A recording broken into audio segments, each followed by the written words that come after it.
दिल्ली के पूर्व deputy CM Manish Sisodia अब धीरे धीरे मुश्किल में फंसते जा रहे हैं। सिसोदिया को ईडी ने गिरफ्तार किया है। दिल्ली आबकारी नीति मामले में कथित अनियमितताओं से जुड़े मनी लॉन्ड्रिंग मामले में सिसोदिया से तिहाड़ जेल में ईडी ने लंबी पूछताछ की। इसके बाद उनको गिरफ्तार किया गया। ईडी ने इससे पहले मंगलवार को भी जेल में सिसोदिया से सवाल जवाब किए थे। सीबीआई ने मनीष सिसोदिया को बीते 26 फरवरी को गिरफ्तार किया था। दिल्ली की अदालत ने सोमवार को उन्हें 20 मार्च तक न्यायिक हिरासत में भेजा था। सीबीआई मामले में मनीष सिसोदिया की जमानत पर शुक्रवार को सुनवाई होगी। इससे पहले मंगलवार को ईडी के अधिकारी धन शोधन रोकथाम कानून के तहत सिसोदिया का बयान दर्ज करने के लिए तिहाड़ जेल पहुंचे थे। ईडी ने सिसोदिया से पूछताछ के लिए अदालत से अनुमति ली थी। अगर जांच अधिकारियों को ये मानने की वजह मिलती है कि व्यक्ति धन शोधन के अपराध का दोषी है तो ईडी पीएमएलए की धारा 19 लगा सकती है, जिसके तहत उसे मामले में शामिल या आरोपी लोगों को गिरफ्तार करने की अनुमति मिल जाती है। इसी बीच आम आदमी पार्टी ने तिहाड़ जेल में मनीष सिसोदिया की सुरक्षा को लेकर चिंता जताई और आरोप लगाया कि उन्हें अन्य अपराधियों के साथ रखा जा रहा है। हालांकि जेल अधिकारियों ने इस आरोप को खारिज कर दिया। आपके राष्ट्रीय प्रवक्ता सौरभ भारद्वाज ने आरोप लगाया कि सिसोदिया को जेल में विपश्यना प्रकोष्ठ में रखने से इनकार कर दिया गया। उन्होंने कहा था कि मनीष सिसोदिया को विपश्यना प्रकोष्ठ में रखने के लिए अदालत ने मंजूरी दी थी, लेकिन इसके बावजूद उन्हें जेल संख्या 1 में अपराधियों के साथ रखा जा रहा है। केंद्र को इसका जवाब देना चाहिए। इन आरोपों को बेबुनियाद बताकर खारिज करते हुए दिल्ली कारावास अधिकारियों ने कहा कि मनीष सिसोदिया को तिहाड़ की केंद्रीय जेल संख्या 1 के वार्ड में रखा गया है, जहां कम से कम कैदी हैं और कोई खूंखार अपराधी नहीं है।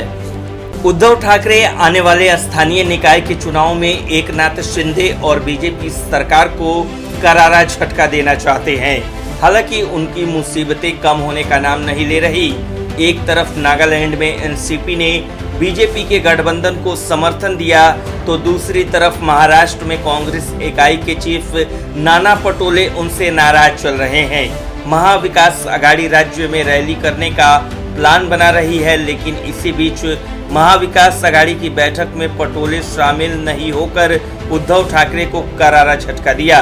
दरअसल आघाड़ी गठबंधन की बैठक में एनसीपी नेता अजित पवार, विधानसभा में विपक्ष के नेता, इसके अलावा एनसीपी और शिवसेना के तमाम नेता शामिल हुए थे, लेकिन नाना पटोले ने एक बार फिर उद्धव ठाकरे को करारा झटका दिया। इससे अंदाजा लगाया जा रहा है कि आघाड़ी गठबंधन में सब कुछ ठीक नहीं चल रहा है।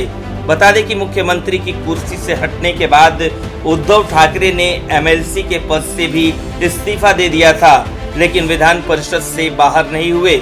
वहीं आघाड़ी की बैठक इसलिए भी महत्वपूर्ण थी क्योंकि उपचुनाव में मिली हार के समीक्षा के लिए बैठक बुलाई गई थी। कस्बा सीट पर हुए उपचुनाव में आघाड़ी उम्मीदवार को हार का सामना करना पड़ा था। इसलिए करना पड़ा क्योंकि उद्धव गुट के ही एक बागी ने यहां से पर्चा दाखिल कर दिया। इसका फायदा बीजेपी को मिला। वहीं महाविकास आघाड़ी का भरोसा इसलिए बुलंद है क्योंकि पिछले महीने हुए लेजिस्लेटिव काउंसिल के चुनाव में उसे फायदा मिला।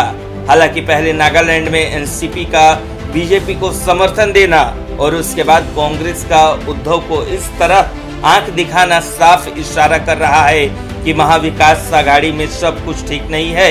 आने वाले दिनों में राज्य में कई महत्वपूर्ण चुनाव होना है। ऐसे में अगर कांग्रेस और एनसीपी ने उद्धव ठाकरे को झटका दिया तो फिर उद्धव ठाकरे अकेले पड़ जाएंगे। दिल्ली में आम आदमी पार्टी शराब घोटाले में फंसी है। सिसोदिया जेल में है, लेकिन जेल में मौज की जिंदगी जी रहे हैं। साहिब को मोबाइल से लेकर तमाम तरह की सुविधाएं दी जा रही हैं, मानो जेल नहीं उनका घर हो। तिहाड़ में इस बार सिसोदिया की होली मनी। जाम भी छलका होगा ये कहना मुश्किल है, लेकिन सिसोदिया की तरफ से होली के दिन ट्वीट किया गया, जिस पर अब बवाल बढ़ना शुरू हो गया। सवाल ये उठ रहा है कि जब साहिब तिहाड़ की हवा खा रहे थे तो उनके पास ट्वीट करने के लिए फोन कहां से आ गया? साहब के मोबाइल से ट्वीट कैसे होगा?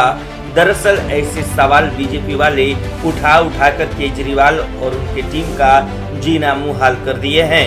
अब पूरी बात बताते हैं। दिल्ली के उप मुख्यमंत्री मनीष सिसोदिया इन दिनों तिहाड़ जेल में बंद हैं। इस बीच होली के दिन शाम के वक्त उनके आधिकारिक ट्विटर हैंडल से एक ट्वीट किया गया, जिसे लेकर अब राजनीतिक गलियारों में हाहाकार मच गया। सिसोदिया के इस ट्वीट को लेकर बीजेपी उन पर हमलावर है। उन पर आरोप लग रहा है कि वो जेल में मोबाइल इस्तेमाल कर रहे हैं। बीजेपी सांसद प्रवेश वर्मा ने ट्वीट किया कि जेल में मनीष सिसोदिया के पास फोन। मनीष सिसोदिया के इस ट्वीट में लिखा है कि आज तक सुना था कि देश में स्कूल खुलते हैं तो जेल बंद होते हैं, लेकिन अब इन लोगों ने तो देश में स्कूल खोलने वालों को ही जेल में बंद करना शुरू कर दिया। गौरतलब है कि 26 फरवरी को सीबीआई द्वारा हिरासत में लिए जाने के बाद से अब तक मनीष सिसोदिया ने कोई ट्वीट नहीं किया था। उनके ट्विटर हैंडल से होली की शाम को पहली बार एक ट्वीट किया गया, जिसको लेकर बवाल शुरू हो गया। ब्यूरो रिपोर्ट, न्यूज़ चौक। आबकारी मामले में फंसे दिल्ली के पूर्व डिप्टी सीएम मनीष सिसोदिया को जेल भेजने पर आम आदमी पार्टी ने केंद्र की मोदी सरकार को घेरे में लिया है।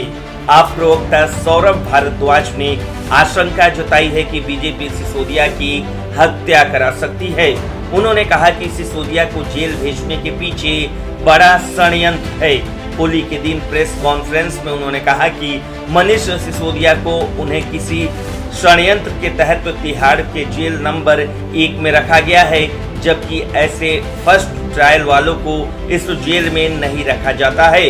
उन्होंने कहा कि जेल नंबर 1 में खतरनाक और हिंसक अपराधी बंद हैं। उन्होंने कहा कि कई इतने खूंखार अपराधियों के बीच मनीष सिसोदिया को रखा गया है। ये कैदी छोटे से इशारों पर भी किसी की हत्या करने में गुरेज नहीं करेंगे।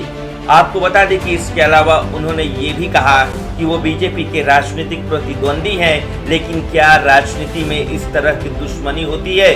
उन्होंने आगे कहा कि आप हमें दिल्ली में नहीं हरा पाएंगे, एमसीडी में नहीं हरा पाए, तो क्या इस हार का बदला इस तरह से लेंगे?